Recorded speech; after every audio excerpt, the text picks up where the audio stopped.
The rain never stops in this city.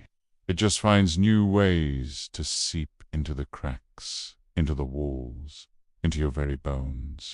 Tonight, it's a relentless drumming against the morgue windows, a rhythm for the dead.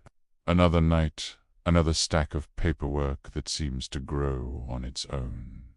Dr. Alistair Finch. That's me. And this is my kingdom of cold steel and formaldehyde. Everybody on these tables has a story, a final chapter that ends right here. My job is to read it, document it, and send them on their way. Tonight's subject, Jane Doe, found by the old pier, cause of death, pending the usual. Just another long, quiet night with the silent majority. The overhead lights have a nervous hum, a constant buzz that gets under your skin after a while. I was halfway through the initial report when I saw it. A flicker. Just a tiny ripple under the stark white sheet on the central table. I blinked, rubbing my eye. Fatigue plays tricks on you in a place like this. The fluorescent glare, the endless quiet. Your mind starts to fill in the blanks.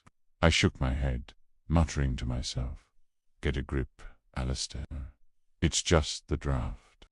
I went back to the forms, my pen scratching against the paper, a lonely sound in the cavernous room.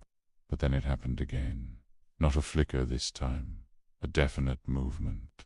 A small but unmistakable twitch near the edge of the sheet.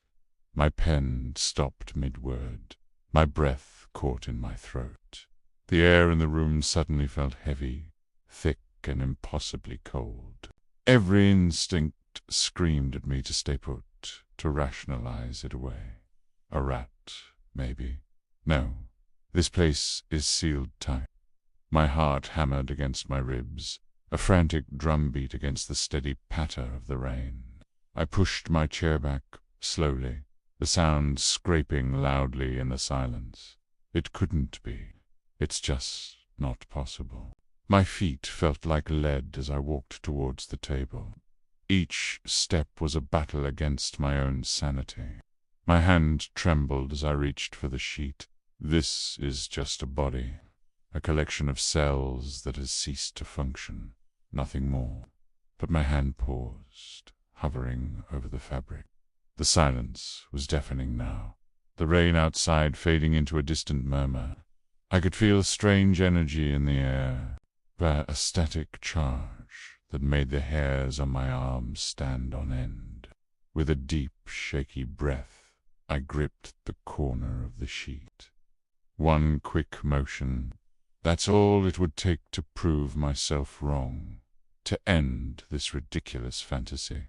I pulled it back. The face beneath was pale, serene, lips tinged with blue. But it was a face I knew, a face that had haunted my waking thoughts and my darkest dreams for years. Ilara. Her dark hair was fanned out on the steel pillow like a halo of shadows. A wave of ice and fire washed over me. It couldn't be her. She disappeared years ago, after what I did.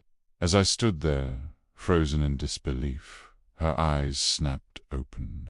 They weren't the warm, brown eyes I remembered. They were cold, vacant, and they stared directly into mine, pinning me to the spot. I stumbled backward, my legs giving out as I hit the tiled wall, sliding to the floor.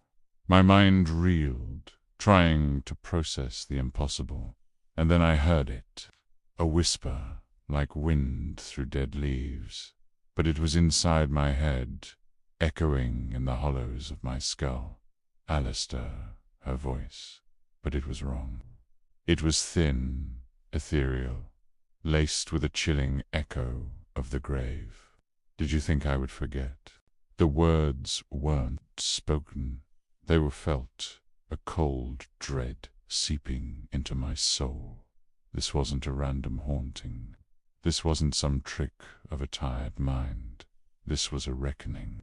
The past I had tried so desperately to bury had just sat up on my autopsy table, and it wanted revenge. The doors were locked.